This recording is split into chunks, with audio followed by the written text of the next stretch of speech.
There's that old familiar school bell, and every great school has a great fight song, and I choose to use the University of Idaho's fight song. Say it with me. Say it loud. Say it proud. I-D-A-H-O. Idaho. Idaho. Go, go, go. That's right. You listen to an inspirational, exceptional, motivational episode of Conducting My Life. I'm your host. I'm Paul Everts. You can reach me at my email address, which I wish you would. It's B-A-N-D, the number 2 together, bandtogether, Comcast.net. Also go to our handsome website, which is conductingmylife.com, where you'll see I'm a speaker, trainer, coach for the John Maxwell team, and I'm an author as well. Wow, I'm recording this on the 27th of November, and it's good to be back. I'm back in the saddle.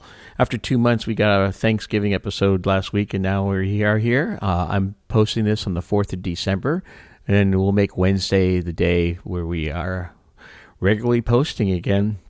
I'm going to be going to our website, which again is Conducting My Life, and looking at some of the articles that I've done. And this one's going to be close to my heart, and I hope that it helps you. I posted this on the 19th of November. It's called Who is in Control?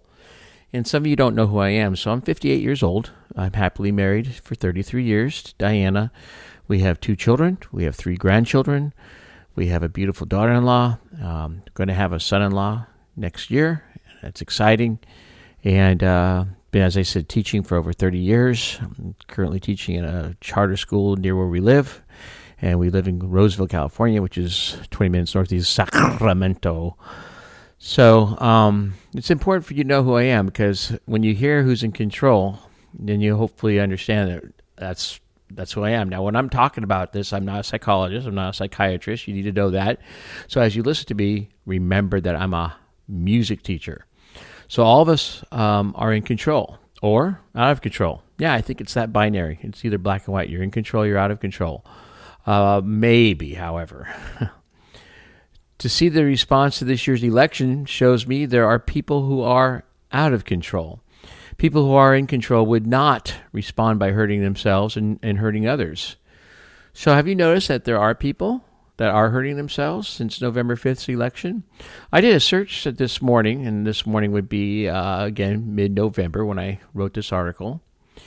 When you look at the results of the search and what do you see, I want to be respectful of people's feelings, but I see a group of people who are struggling with the results.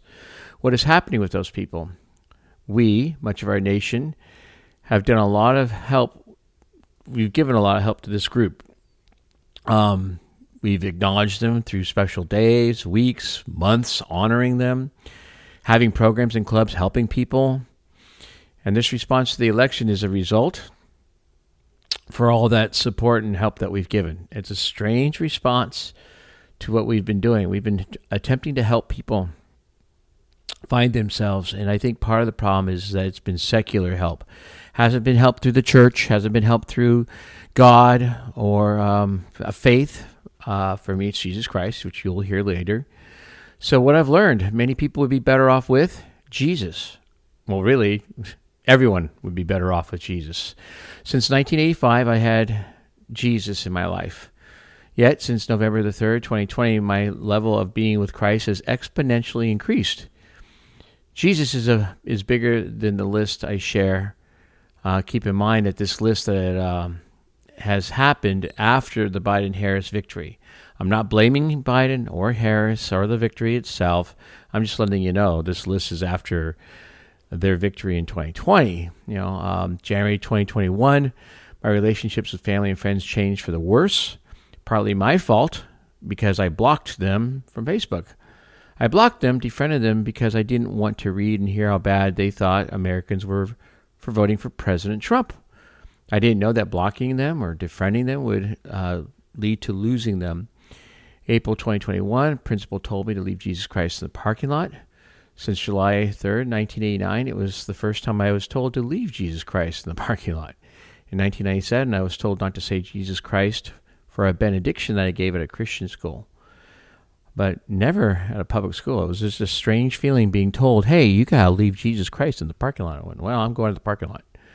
October 6th, told by administrator not to tell the students I love them. And then December 20th, 2021 was the final day teaching at a public school in California. And that meant I was shunned. voted off the island. Prior to that, I would be doing clinics and helping people with their bands and orchestras, and that went away really quick.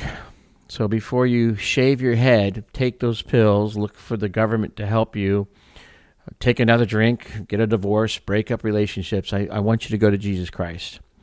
So obviously I'm going to tell you that God is in control. So remember at the start of this podcast, I told you that we are either in control or out of control. The reality is God is in control. Give God control of your life. Yes, being a believer does not mean your life is not going to feel out of control from time to time, or living a life where everyone wants to be your friend, like at the bar, cheers. Nope. In fact, you coming out as a believer, oh my. You're going to have more battles just for saying, Jesus Christ is my Savior, my King.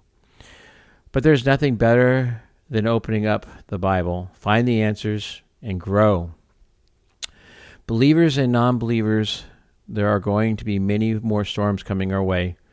I will look to God being in control, and I'd ask that you join me. Now, if you go to that article, that blog article on conductingmylife.com, you'll see that I have several searches, several links in that article, including a great song that I'd love you to go to.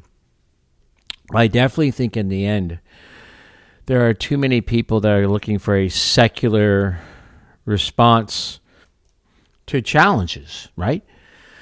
You know, we have all these government agencies now, Department of Health.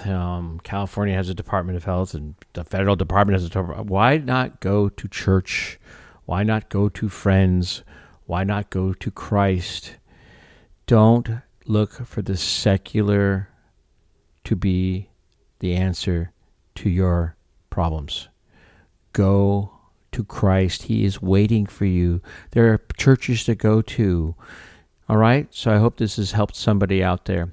Begin with the end in mind. Every choice you make is who you are, so choose wisely. Seek first to understand, be understood. And finally, people don't care how much you know until they know how much you care.